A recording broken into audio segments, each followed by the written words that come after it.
Yes. So UniProt is a like almost you can say it is like a unified site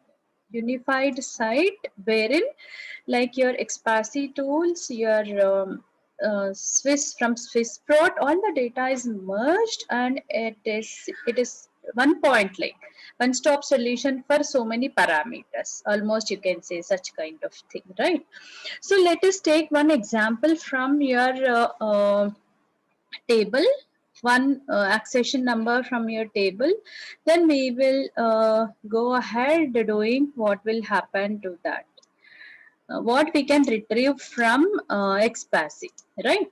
So I have taken a, here we have to give the ID accession or whatever is required. Then this Expassi you can read it like this is a UniProt knowledge base. It is a central hub for collection of functional information on proteins with accurate, consistent, and rich annotation. What you understand by annotation is nothing but description, right? So regarding protein, we have described so many things regarding a protein, right? So you will find this is like a hub where you will find different annotations, different kinds of annotations required for a protein. So this is a composite of several databases like UniProt, Swissprot. You also have some information from Tremble, EMBL, you know, right? Molecular European Molecular Biology Laboratory.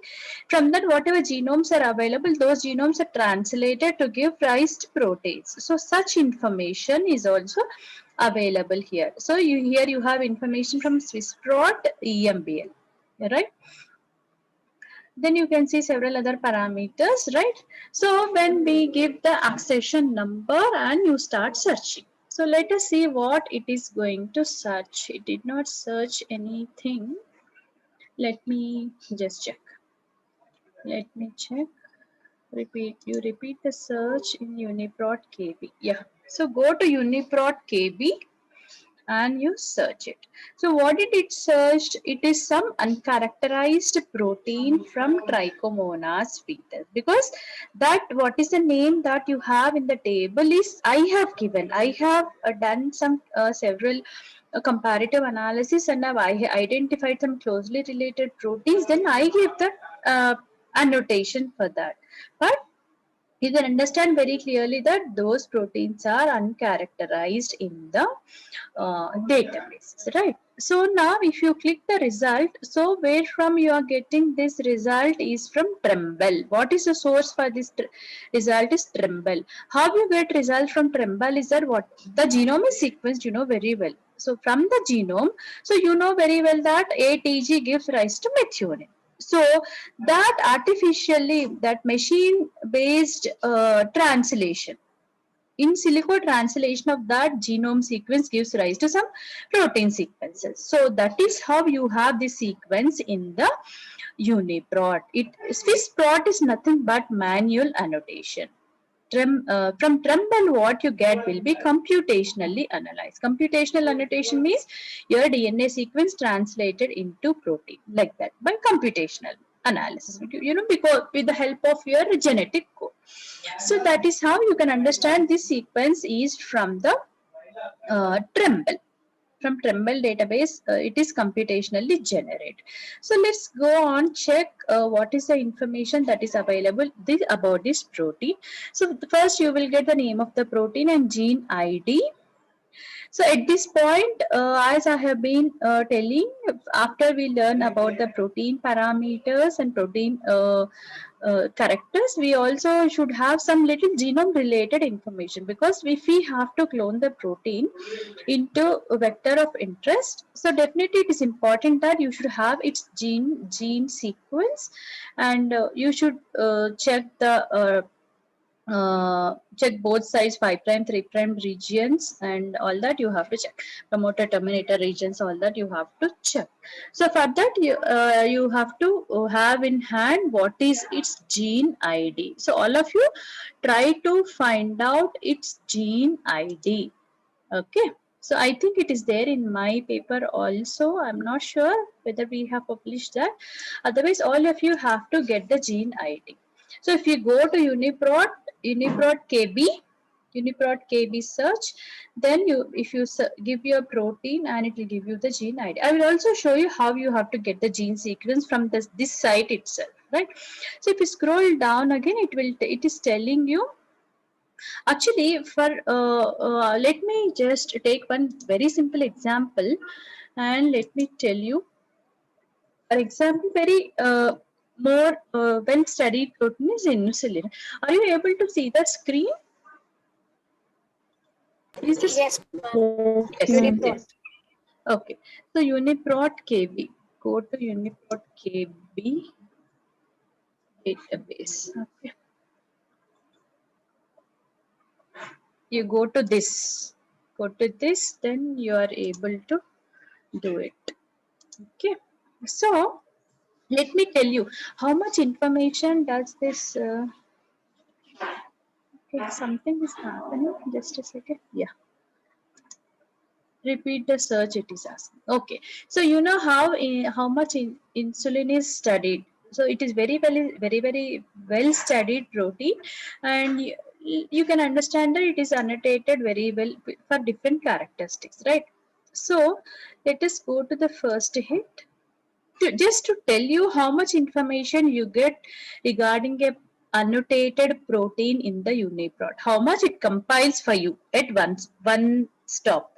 So if you can check here, you see it is giving you its gene name and IDs and all, from which organism you have seen, and see this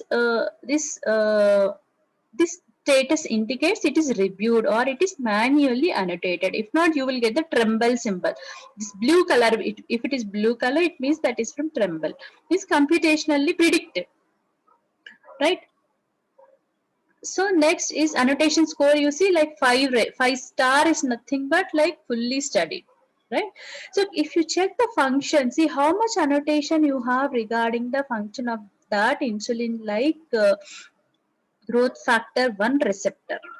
See how much information it is there, and they are also telling you what is the catalytic activity of the protein. Then if you scroll down, you will be able to see what are the binding sites, what are the cofactors it has. It has ATP as a cofactor. Then if you go down, you have annotation called as gene ontology molecular function. Based on its gene structure, it is predicted with the already available proteins, and it will tell you most probable functions of this protein. So this is called a gene ontology molecular function annotation. So you can see it is ATP binding protein, then it is identical protein, and it is insulin activated receptor protein. Likewise, it has some protein transporter activity. So with the help of a server called as geo annotation server, it is giving you most probable functions of a protein of interest. So let us see for your protein also. Just for understanding, I'm going to a very much annotated protein. Then this site also will tell you through a site called as gene ontology biological process, means in which of the biological processes your protein is involved, right? So you can see several very big list. Then later on, it will tell you its ligands. So what all it is bound with? It is bound with ATP, and it is bound with the nucleoside. And it is giving you molecular functions like key functions. It is functioning as a kinase, receptor, transferase, tyrosine phosphatase, like that. So many functions it has, and it is telling you. Right, then taxonomical information also it is giving you, and what is most important for you is it is giving you the project in which it is being identified, and the genome sequence project resource it is giving you. Yes. Next important is we have predicted the subcellular localization of the protein, right? So we have predicted the protein to be present in the nucleus or cytoplasm or the membrane, like that, right? And this protein, here itself, the in UniProt KB, if the protein is annotated, here itself they are telling you this is present in the cell membrane, and they are telling you single pass type 1. Single pass means it has single transmembrane domain containing protein. So the related publications they have attached. So even subcellular localization it is telling you. and it is telling you, yeah, regarding subcellular localization. How much is extracellular? This much is extracellular, this much is transmembrane, then this much is cytoplasmic. So for some 741 to 1365 is its region, and among this region transmembrane is almost. So have you checked how many amino acids are passing through your transmembrane domain? All of you, have you checked? How many amino acids does a transmembrane domain can fit? 22 to 23 amino acids only. The thickness, by that you can determine the thickness of your transmembrane domain. So I will let everybody submit their results. If you can compare everybody's results, you will be able to understand that the how many amino acids can pass through the transmembrane domain is only like 22 to 23. So this information directly you are getting at one go. If your protein is annotated, you will get from UniProt KB itself. But since your proteins are not annotated, you will not get this information right now, because people like you, if you annotate, publish your papers, then the database, they will catch up with your papers and they will start updating. That is, they will validate and update, right? So it is giving you some more related information regarding how this protein is involved in disease and mutagenesis and different organisms related information, right? Again, if you go down, next it is giving you some amino acid related glycosylation kind of information. You know that all the functional proteins are glycosylated in higher organisms, right? Because the glycosylation gives them the functional like higher functional abilities, right? The post translational modification related information also you are getting, right? Then if you go down again from the same paper, you will be able to get you just, if you go through the parameters there, from the same paper you will be able to get the three-dimensional structure, because this is a like very important human protein. Its three-dimensional structure is solved so many, because when it is bound to different ligands and like that, so many so many people have done the three-dimensional structure of this protein, because this is like a drug target, right, for treating diabetes. So many people tried several drugs, and with the help of them, they have also solved the three-dimensional structure of the protein. So here you have several links for three-dimensional structures of the protein solved by method called as X-ray crystallography. So these are all the PDB entries, PDB IDs, right? So many three-dimensional structures, because so many drugs are there, no, for treating diabetes. So all those are being tested on this receptor. Right, then some evolutionary relationship related information. So since you know insulin receptors like one of the highly studied information, yes, then if you go down again, you are getting sequence related information. So if you can catch up here, you will get the FASTA sequence. Then you have like amino acid level sequences. Then again, if you go down little more, then genome annotation, genome related information. This is the gene ID. So you can catch up here, catch up gene ID, or if you can click here itself, it will take you to the NCBI gene.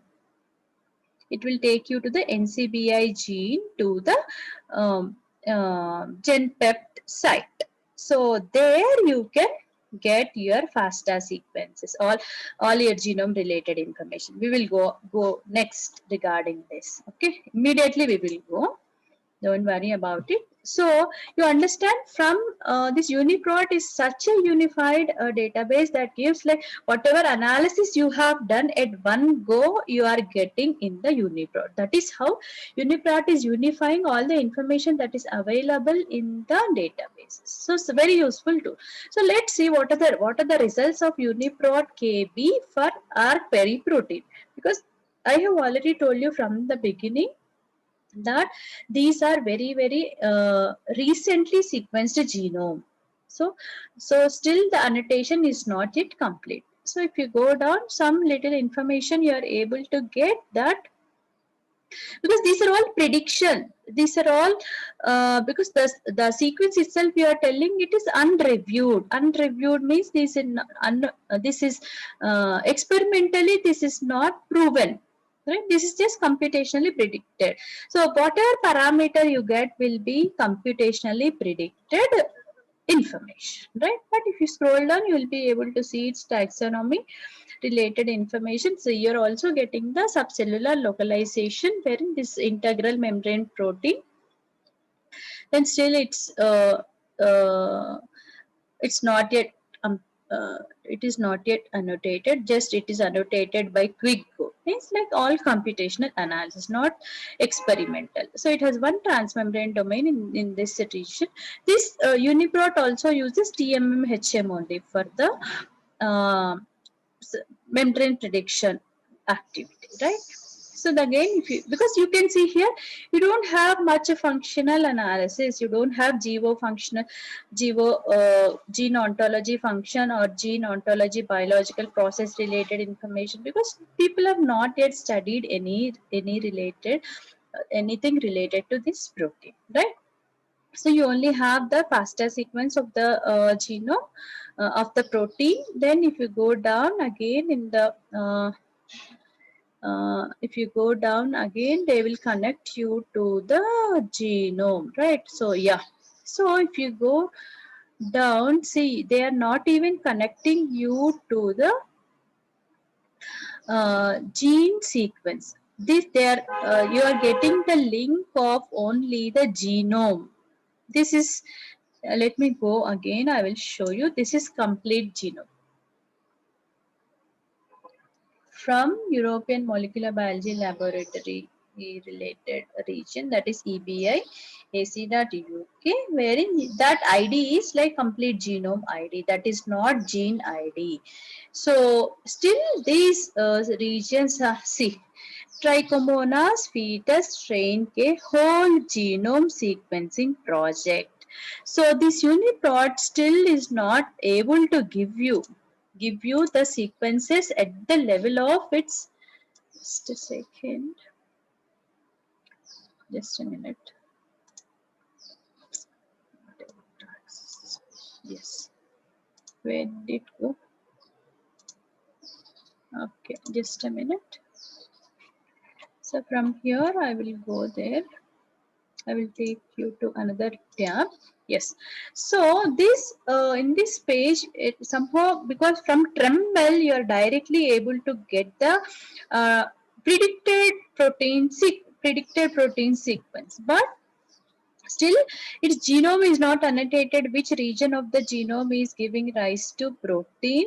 So hence you are not able to get the gene sequence also. So I have searched, and this genome is fragmented into several fragments, and I looked into this database. This page is giving you like complete genome sequence using a genome shotgun sequencing project. So it will give you like complete, like all proteins together, like whole genome you will get. So actually the whole genome need to be downloaded and it need to be navigated.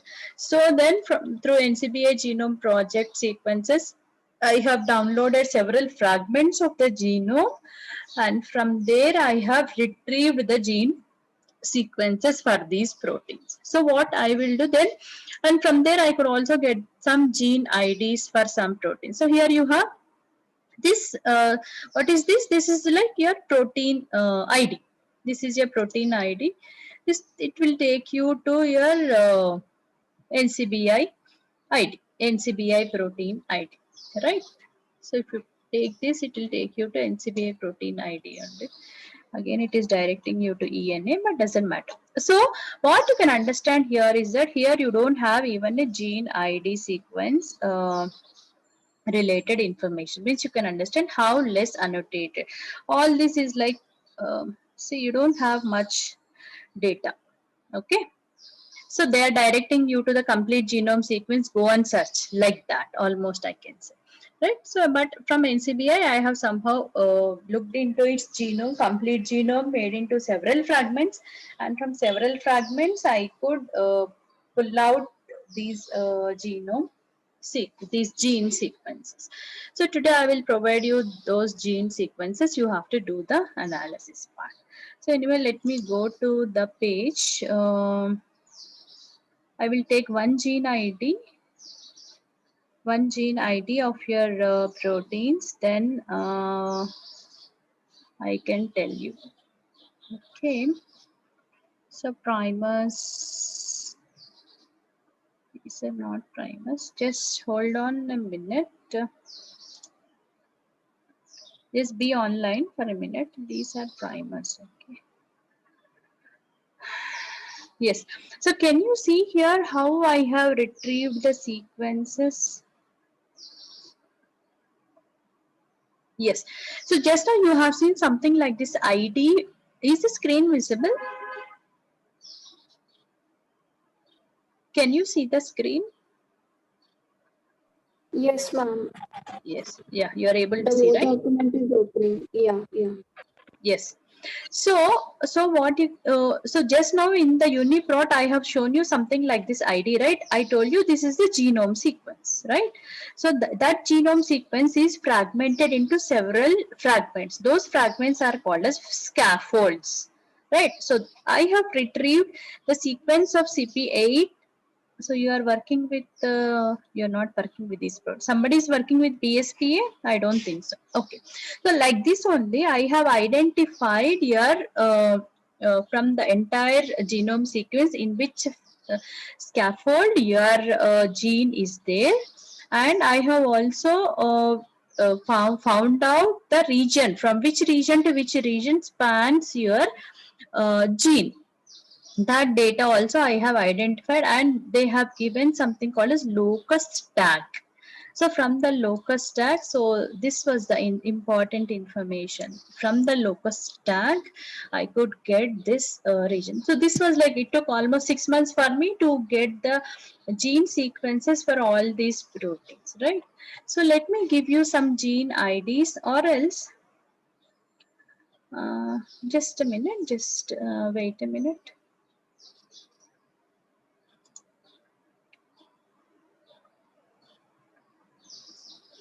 You're not able to see the screen?